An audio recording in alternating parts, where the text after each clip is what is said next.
सरकारी किताब कहती है growth and reproduction defining features नहीं है, whereas metabolism is a defining feature without any exception, लेकिन एक पहेली के साथ। तो क्या हम उस पहेली को सुलझा पाएंगे?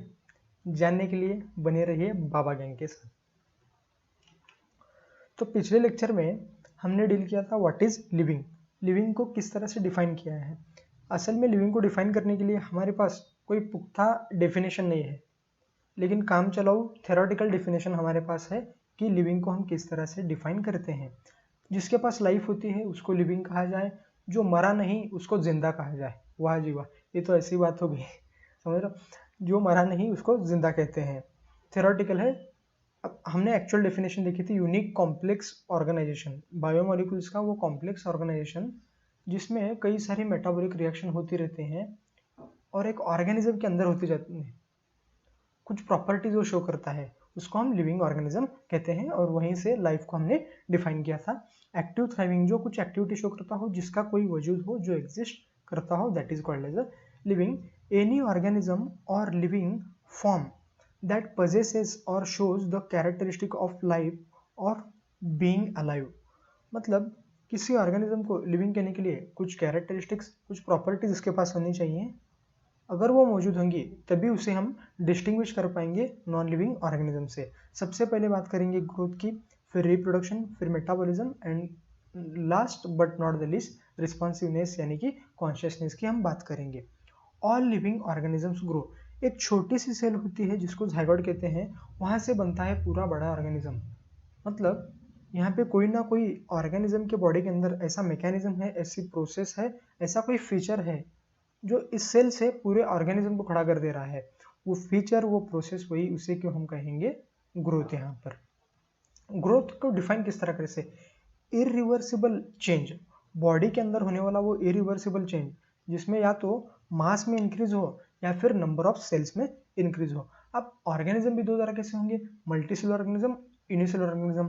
तो मल्टीसेलुलर ऑर्गेनिज्म में नंबर ऑफ सेल्स इंक्रीज होंगे क्या? बिल्कुल इंक्रीज होंगे। मतलब यहाँ पे पहले एक सेल था, फिर डबल, 2 से हुए 4, 4 से हुए 8, ऐसे ऑर्गेनिज्म में सेल का नंबर बढ़ता गया। तो उस तरह की ग्रोथ को मल्टीसेलुलर ऑर्गेनिज्म में एक ग्रोथ कहे जाएंगे हम।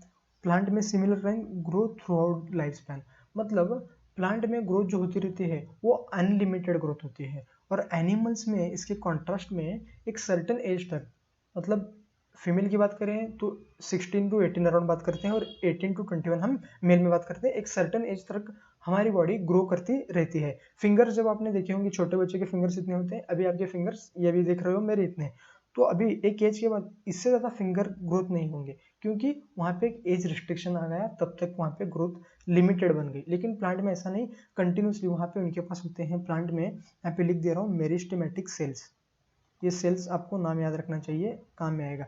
मेरिस्टेमेटिक सेल्स मौजूद होते हैं प्लांट के अंदर, तो इसकी वजह से ये continuously and highly dividing cells, meristematic cells.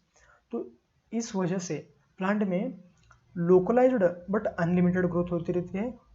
और एनिमल्स में अनलिमिटेड तो नहीं होती, लेकिन लिमिटेड एंड लोकलाइज्ड ग्रोथ यहाँ पे नहीं देखने को मिलती। यूनिसेलुलर ऑर्गेनिज्म में सेल का नंबर बढ़ सकता है क्या? नहीं, ऑलरेडी 1 सेल है, उसमें क्या नंबर बढ़ा, फिर तो वो मल्टीसेलुलर के अकाउंट में आ जाएगा। तो यूनिसेलुलर ऑर्गेनिज्म एक सेल है, इस सेल के अंदर कंटेंट बढ़ जाता है, तो ये जब ग्रो करेगा तब यूनिसेलुलर ऑर्गेनिज्म को ग्रोथ को इस तरह से डिफाइन किया जाता है। अब एनसीईआरटी क्या लिखता है, एक बात सुनो, माउंटेन्स होते हैं, पाउडर्स होते हैं, तो वो अभी ये माउंटेन है, यहाँ पे मटेरियल की एक्यूमुलेशन की वजह से ये माउंटेन ग्रो करेगा। मतलब यहाँ पे सैंड पार्टिकल, डस्ट पार्टिकल अगर जमा हुए तो इसकी पहले से ग्रोथ बढ़ जाएगी। लेकिन क्या ये ग्रोथ इनसाइड हुई या आउटसाइड हुई? ऑब्वियसली ये ग्रोथ आउटसाइड ग्रोथ है। लेकिन प्लांट में आओ आप, जो लिप की साइज थी वो बढ़ गई, वो पहले लिप हमने लाकर लगाए थे या ऑटोमेटिक है? मतलब नेचुरल वो प्रोसेस है, तो वो नेचुरल प्रोसेस है, मतलब इंटरनली प्रोसेस है। लिविंग ऑर्गेनिज्म में ग्रोथ इंट्रिंसिक प्रोसेस है, इंटरनल ग्रोथ होती है। लेकिन कुछ नॉन लिविंग ऑर्गेनिज्म में मटेरियल की एक्यूमुलेशन की वजह से एक्सट्रिंसिक ग्रोथ या एक्सटर्नल ग्रोथ होती है, उसको एक्सट्रिंसिक ग्रोथ कहेंगे, और लिविंग ऑर्गेनिज्म में इंट्रिंसिक ग्रोथ कहेंगे। जब मैंने डिफाइनिंग फीचर पढ़ाया था तो उसमें क्या बोला था, उस फीचर को हम डिफाइनिंग फीचर कहेंगे जो किसी भी नॉन लिविंग ऑर्गेनिज्म में मौजूद ना हो। तो ग्रोथ तो नॉन लिविंग ऑर्गेनिज्म भी शो कर रहा है, किसकी वजह से? एक्यूमुलेशन ऑफ मटेरियल की वजह से। तो ग्रोथ को डिफाइनिंग फीचर कहना सही होगा या डिफाइनिंग फीचर हम उसको नहीं कह सकते? Obviously growth is not a defining feature. सिर्फ जो ग्रोथ शो कर रहा है वो लिविंग है, ऐसा हम 101% होकर श्योर नहीं कह सकते। बात करेंगे रिप्रोडक्शन की। Reproduction is the process by which एक ऑर्गेनिज्म अपने जैसे यंग वन को प्रोड्यूस करता है, एक प्रोजेनी प्रोड्यूस करता है। रिप्रोडक्शन भी मल्टीसेलुलर ऑर्गेनिज्म में हो सकता है, यूनिसेलुलर ऑर्गेनिज्म में हो सकता है, और दो टाइप का है, sexual reproduction and asexual reproduction. यहाँ पे दो पेरेंट्स इन्वॉल्व होंगे। हम ये ह्यूमन रिप्रोडक्शन चैप्टर में पढ़ेंगे, ज़्यादा डिटेल में यहाँ पर नहीं जाएंगे। असेक्सुअल रिप्रोडक्शन कई सारे एग्जांपल्स हैं। Spores in fungi. फंजाई में क्या आप स्पोर के बारे में बात कर सकते हो? यहाँ पे आप देख सकते हो फंजाई के स्पोर्स। ये एक्चुअली असेक्सुअल स्ट्रक्चर्स होते हैं जो पूरे कंप्लीट ऑर्गेनिज्म में तब्दील हो जाएंगे। ये फंजाई की बात होगी। फिर उसके बाद में हाइड्रा और ईस्ट में देखने को मिलती है बडिंग। ये पूरा मेन हाइड्रा होता है, यहाँ से आप देख सकते हो। यहाँ पे कुछ असेक्सुअल स्ट्रक्चर निकलने स्टार्ट होते हैं, इस स्ट्रक्चर को बोलेंगे हम बर्ड। ये बर्ड एक्चुअल में इस पेरेंट बॉडी से बाद में डिटैच होगा और पूरे एक प्लांट में तब्दील हो जाएगा, और इसे asexual reproduction budding in yeast and hydra में एग्जाम्पल में रखा है। और यहाँ पे आता है हमारा आखिर में बात करेंगे हम फ्लैटवर्म, जिसको प्लेनेरिया कहते हैं, साइंटिफिक नेम है। ये अपने आप को ब्रेक करता है कई सारे पार्ट्स में, और बाद में जाकर हर एक पार्ट एक कंप्लीट ऑर्गेनिज्म में तब्दील हो जाता है। इसको कहते हैं regeneration. Spores in fungi, spores are actually asexual structure जो पूरे ऑर्गेनिज्म में कन्वर्ट होंगे, वो सेल्स होंगे एक्चुअली। एंड एक हाइड्रा में क्या होगा, ये पूरा पेरेंट हाइड्रा, यहाँ से कुछ उभरा हुआ स्ट्रक्चर निकलेगा जिसको हम बर्ड कहेंगे। बर्ड बाद में से डिटैच होगा और पूरे ऑर्गेनिज्म में वो भी तब्दील हो जाएगा। और रीजनरेशन में बात की हमने प्लेटफॉर्म की, ऑर्गेनिज्म वहाँ पे कई सारे हिस्सों में ब्रेक होगा और हर एक हिस्सा एक पूरे ऑर्गेनिज्म का फॉर्मेशन वहाँ पे करेगा। रिप्रोडक्शन की बात करें मल्टीसेलुलर ऑर्गेनिज्म में। यूनिसेलुलर में अगर हम बात करें तो एनसीईआरटी कहता है रिप्रोडक्शन इज साइनोनिमस विद ग्रोथ। कुछ समझे नहीं? आओ मैं समझाता हूँ। ग्रोथ की डेफिनेशन हमने क्या कही थी? Increase in number of cells. ये भी ये बैक्टीरिया है, समझो ये बैक्टीरिया ने डिवाइड किया और ये बैक्टीरिया हो गए दो। इस बैक्टीरिया ने दो बैक्टीरिया को बनाया, एक ऑर्गेनिज्म ने अपने जैसे यंग वंस को प्रोड्यूस किया। तो मतलब यहाँ पे क्या हुआ? रिप्रोडक्शन, यंग वंस को प्रोड्यूस किया था। और इस बैक्टीरिया ने अपने नंबर को ग्रो किया, कैसे? डिवाइड करके। मतलब साइनोनिमस कहने का मतलब है हम किस नज़रिए से देखते हैं। इस बैक्टीरिया ने अपने जैसे दो ऑर्गेनिज्म को बनाया, इस नज़रिए से देखोगे तो आप इसको रिप्रोडक्शन कहोगे। इस बैक्टीरिया ने खुद को डिवाइड करके दो बैक्टीरिया बनाए, यानी कि अपने नंबर को इंक्रीज किया, इस एटीट्यूड के साथ देखोगे तो आप इसको ग्रोथ में काउंट करोगे। तो एक्चुअल में यूनिसेलुलर ऑर्गेनिज्म में हम डिफाइन ही नहीं कर सकते कि कब रिप्रोडक्शन है और कब ग्रोथ है। जब ग्रो कर रहा है तब रिप्रोड्यूस कर रहा है, जब रिप्रोड्यूस कर रहा है एक्चुअली वो ग्रोथ होती जा रही है। यहाँ पे पेरेंट सेल अमीबा की बात कर रहे हैं। अमीबा में क्या होता रहता है? Binary fission. सबसे पहले ये था न्यूक्लियस, ये न्यूक्लियस ने डिवाइड किया दो पार्ट्स में और न्यूक्लियस की स्प्लिटिंग हुई, फिर बाद में होता है साइटोप्लाज्म की स्प्लिटिंग और यहाँ पे दो ऑर्गेनिज्म बनके तैयार हो गए। ये पेरेंट सेल था, पेरेंट सेल ने अपने जैसे यंग वन दो ऑर्गेनिज्म को प्रोड्यूस किया। ये फ्रेम ऑफ रेफरेंस रिप्रोडक्शन को बताता है। पेरेंट सेल ने एक अमीबा ने दो अमीबा बनाए, नंबर इंक्रीज किया, ये बताता है हमारे ग्रोथ को। इसलिए हम यहाँ पे यूनिसेलुलर ऑर्गेनिज्म में 101% श्योर नहीं हो सकते किस चीज़ की बात कर रहे हैं। तीसरी बात आती है, कुछ ऐसे ऑर्गेनिजम्स होते हैं लिविंग में भी जो रिप्रोड्यूस नहीं कर सकते। स्टेराइल वर्कर बीज, यहाँ पे लिख देता हूँ वर्कर बीज। और कुछ ह्यूमन बींग्स में कुछ कपल्स ऐसे होते हैं जो इनफर्टाइल होते हैं। तो क्या उनको हम लिविंग नहीं कहेंगे क्या? वो एक्चुअली बाकी सब प्रोसेस में तो फिट बैठ रहे हैं लिविंग के डिफाइन के। मतलब रिप्रोडक्शन एक ऐसी प्रॉपर्टी है जो ज़्यादातर तो ऑर्गेनिज्म में प्रेजेंट है और कोई भी non living organism, non living thing reproduce नहीं करता। लेकिन एक्सेप्शन की बात आती है लिविंग ऑर्गेनिज्म के अंदर।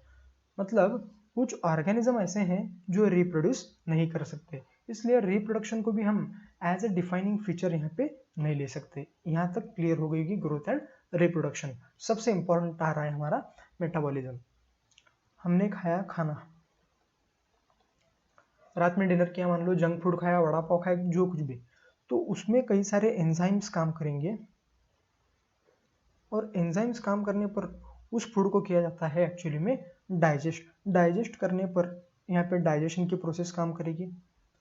हम ब्रीदिंग क्यों करते हैं सर, रेस्पिरेशन क्यों करते हैं, आप ऐसे पूछोगे। तो रेस्पिरेशन में अभी डाइजेशन में हमने लिया ग्लूकोज C6H12O6, तो ऑक्सीजन जो आएगा ना तो इसको कर देगा ऑक्सीडाइज, इसको ऑक्सीडाइज करके CO2 plus H2O plus energy को रिलीज कर देगा। मतलब हमारे बॉडी में खाने को डाइजेस्ट करने से लेकर ऑक्सीजन के ऑक्सीडेशन तक, किसी भी प्रोडक्ट के ऑक्सीडेशन तक एक रिएक्शन की साइकिल चलती रहती है। रैपिड टर्नओवर होता रहता है केमिकल मटेरियल्स का। ये पूरे के पूरे रिएक्शन, एक्सक्रीशन मान लो, यूरिया साइकिल बोलो, ऑर्निथिन साइकिल, ये पूरे के पूरे रिएक्शन को एक स्पेशल नाम दिया गया है। मतलब बॉडी में जितने सारे रिएक्शंस होते रहते हैं are given a special kind of name, उसी को हम जानते हैं मेटाबॉलिज्म के नाम से। The sum total of all the chemical reaction occurring inside the body of organism are called as a metabolism. Metabolism में क्या होगा, लार्जर मॉलिक्यूल अगर होगा तो उसे स्मॉलर मॉलिक्यूल में ब्रेक किया जाएगा और उससे एनर्जी निकाल ली जाएगी। लार्जर मॉलिक्यूल क्या था, उसे स्मॉलर मॉलिक्यूल में ब्रेक किया और उसमें बॉन्ड में जो एनर्जी थी वो निकाल ली। मतलब लार्ज मॉलिक्यूल को हमने कट किया, इसी प्रोसेस को कहेंगे कैटाबॉलिज्म। या फिर ऐसा हो सकता है किसी स्मॉलर मॉलिक्यूल को एनर्जी देकर हम एनर्जी स्टोर करें और लार्ज मॉलिक्यूल में कन्वर्ट कर दें। उल्टा देख लो, एनर्जी दी हमने एक स्मॉलर मॉलिक्यूल को और उससे बना दिया लार्जर मॉलिक्यूल, ये कहलाएगा एनाबॉलिज्म। एनाबॉलिज्म आने वाला, कोई चीज़ आई वो क्या होती है, लार्ज मॉलिक्यूल्स, ऐसे याद रख सकते हो। और कैटाबॉलिज्म में कट हुआ मतलब एनर्जी रिलीज हुई, लार्ज से बना वहाँ पे स्मॉल। एक चीज़ यहाँ पे नोट करने की बनती है जो हमारी आज के लेक्चर का सबसे इंपॉर्टेंट पॉइंट है, जो मैंने पहले के नाम से लेक्चर के स्टार्टिंग में बताया। Metabolic reactions can be demonstrated outside the body. Digestion की प्रोसेस है, मान लो डाइजेशन की प्रोसेस और बॉडी का मतलब जो कि फ्लूइड बैलेंस है, टेम्परेचर है, वो अगर हमने लैब में क्रिएट कर दिया, पूरा टेम्परेचर जितना बॉडी का इंटरनल टेम्परेचर होता है, जो इन्वायरमेंट हमने पूरा लैब में क्रिएट कर दिया, पूरे एंजाइम भी मुहैया करवाए, तो टेस्ट ट्यूब के अंदर ये रिएक्शंस होंगी क्या नहीं होंगी, ऑब्वियसली ये रिएक्शंस होंगी। लेकिन ये रिएक्शन लिविंग ऑर्गेनिज्म में जिस तरह की रिएक्शन होती है उसी तरह की रिएक्शंस होंगी, इसलिए इनको हम लिविंग रिएक्शंस कह सकते हैं। लेकिन वो लैब को लिविंग थिंग कहा जा सकता है क्या, नहीं कहा जा सकता, क्योंकि बॉडी एक लिविंग थिंग है और उसके अंदर चलने वाली रिएक्शन लिविंग रिएक्शंस है। अब ये टेस्ट ट्यूब है मान लो, इसके अंदर मैं कोई रिएक्शन कर रहा हूँ जो कि लिविंग ऑर्गेनिज्म में होती है, तो इस रिएक्शन को मैं लिविंग कहूँगा, लेकिन पूरे सेटअप को लिविंग थिंग नहीं कहा जा सकता। ये यहाँ पर समझने की बात थी। एनसीईआरटी लिखता है आइसोलेटेड सेल फ्री सिस्टम में जो होने वाली रिएक्शंस हैं इन विट्रो यानी कि टेस्ट ट्यूब के अंदर, उन रिएक्शन को हम लिविंग रिएक्शन तो कह सकते हैं, लेकिन सेटअप को लिविंग थिंग्स नहीं कह सकते। यहाँ पे ये सबसे इम्पॉर्टेंट पॉइंट है, एग्जाम पॉइंट के हिसाब से भी आप इसको याद रख सकते हो और इस लेक्चर को आप इसी पॉइंट के लिए देख सकते हो, ऐसे कहा जाए ये भी गलत नहीं होगा। अब लास्टली बात करेंगे सबसे इम्पोर्टेंट, कॉन्शियसनेस और रिस्पॉन्सिवनेस। हमने सराउंडिंग की चीज़ों को सेंस कर पाते हैं, मतलब आसपास क्या चल रहा है, मैं कैसा दिख रहा हूँ, वो क्या कर रहा है, ये चीज़ें हम समझ पाते हैं। क्या कोई नॉन लिविंग चीज़ ये समझ पाएगी, अभी ये कोई है समझ लो, इसको अगर मैंने पीटा मारा कुछ भी बोला तो क्या ये समझ पाएगा, क्योंकि इसके पास सेंस ऑर्गन नहीं है। हमारे पास एक नर्वस सिस्टम है, एक एंडोक्राइन सिस्टम है जो पूरी की पूरी बॉडी को कंट्रोल कराती है, और कई लोअर ऑर्गेनिज्म में ये इतने सारे फीचर्स नहीं होते, तो सिर्फ वो कॉन्शियसनेस शो करते हैं। लेकिन ह्यूमन बीइंग एक ऐसा ऑर्गेनिज्म है जो सेल्फ कॉन्शियस है, कॉन्शियस तो है लेकिन सेल्फ कॉन्शियस है, मतलब अपने आप के प्रति भी उसके संवेदनाएं वहाँ पे होती हैं, उसके पास एक विशेष तरह के सेंस ऑर्गन वहाँ पे देखने को मिलता है, एक well developed and organised neuro endocrine mechanism वहाँ पे काम करता है। बाकी ऑर्गेनिज्म सिर्फ कॉन्शियसनेस या फिर रिस्पॉन्सिव कह सकते हो, लेकिन ह्यूमन बीइंग कॉन्शियसनेस के साथ साथ सेल्फ कॉन्शियस भी है। मतलब मैं कर क्या रहा हूँ, ये गलत है, ये सही है, मेरा ये काम करना एक्चुअल में आगे जाकर काफ़ी मतलब कॉन्सिक्वेंसेस उसके नहीं होंगे, ऐसे आप सोच सकते हो। लेकिन दूसरा ऑर्गेनिज्म वहाँ पे नहीं सोच सकता। We sense our environment through और sense organ. Plant respond to मतलब रिस्पॉन्स भी करते हैं, कोई एक्सटर्नल फैक्टर हम पे अगर वर्क करेगा तो उस पर हम काम करते हैं। स्टिम्युलस अगर मिलता है, स्टिम्युलस यानी कि हमारे आसपास के सराउंडिंग में, हमारे इन्वायरमेंट में देखा जाने वाला चेंज, उस चेंज को अगर हम रिस्पॉन्स करते हैं तब हम वहाँ पे कॉन्शियसनेस कहलाएंगे, हम एक रिस्पॉन्सिव ऑर्गेनिज्म कहलाएंगे। और ये फीचर होता है ऑर्गेनिज्म का, ये भी बिना किसी एक्सेप्शन के, यहाँ पे कोई एक्सेप्शन नहीं होता है। All organisms from the prokaryote, मतलब सिंपल से सिंपल प्रिमिटिव से प्रिमिटिव प्रोकैरियोट से लेकर जो मोस्ट कॉम्प्लेक्स यूकैरियोट हैं, सभी के सभी लोग इन्वायरमेंट को या फिर बाहर से स्टिमुलस को रिस्पॉन्स करते हैं। एग्जाम्पल के तौर पर इस प्लांट का नाम है मिमोसा पुडिका, जिसको हम अंग्रेजी में टच मी नॉट प्लांट कहते हैं। इसको टच करने से पहले यहाँ पे आप देख सकते हो पूरा ऐसे है, और इसको टच करने के बाद ये फूल मानो जैसे पत्तियां ये मुरझा गई, मतलब क्लोज हो गई हैं। ये मिमोसा पुडिका प्लांट का ये फीचर है। मतलब इसने हमारे स्टिमुलस यानी कि इसके इन्वायरमेंट में इस चेंज देखो, पहले ये लोकल इन्वायरमेंट था, इसका मतलब कोई चेंजेस नहीं, इसके ऊपर जितना रेगुलर प्रेशर पड़ रहा था, हमने जब इसे फिंगर किया तो इसके ऊपर लगने वाला फोर्स, इसके ऊपर लगने वाला प्रेशर चेंज हुआ, इन दैट सेंस इसके ऊपर का इन्वायरमेंट चेंज हुआ, तो ये इसने उसे रिस्पॉन्ड किया और इसी को कहते हैं रिस्पॉन्सिवनेस। लेकिन कोई भी नॉन लिविंग ऑर्गेनिज्म ये रिस्पॉन्सिवनेस से कॉन्शियसनेस शो नहीं करता, और पर्टिकुलरली ह्यूमन बीइंग तो सेल्फ कॉन्शियस होते हैं, सिर्फ कॉन्शियसनेस नहीं होते, उसके साथ एडिशनल फीचर सेल्फ कॉन्शियसनेस का आता है। तो इस तरह से हमने समझा कि ग्रोथ नॉन लिविंग ऑर्गेनिज्म में देखने को मिलती है, इसलिए ग्रोथ को डिफाइनिंग फीचर नहीं कहा जा सकता। रिप्रोडक्शन को डिफाइनिंग फीचर नहीं कहते, उसकी वजह है कुछ लिविंग ऑर्गेनिज्म रिप्रोड्यूस नहीं कर सकते, तो उसकी वजह से ग्रोथ को डिफाइनिंग फीचर नहीं कहा। तीसरा आता है मेटाबॉलिज्म, हमारी लाइफ की कंटिन्यूटी बरकरार रखने के लिए कुछ मॉलिक्यूल का टूटना तय है और कुछ मॉलिक्यूल का बनना तय है, कुछ एंजाइम का काम करना तय है, मतलब कॉम्प्लेक्स रिएक्शन चलना तय है। तो metabolism is the defining feature. और अगर हमें अपना सर्वाइवल रखना है, फिटेस्ट सर्वाइवल रखना है, तो इन्वायरमेंट के चेंजेस के प्रति हमारी संवेदनाएं होनी जरूरी है, तो उसके बारे में आएगा कॉन्शियसनेस। कॉन्शियसनेस भी क्या है, एक डिफाइनिंग फीचर है।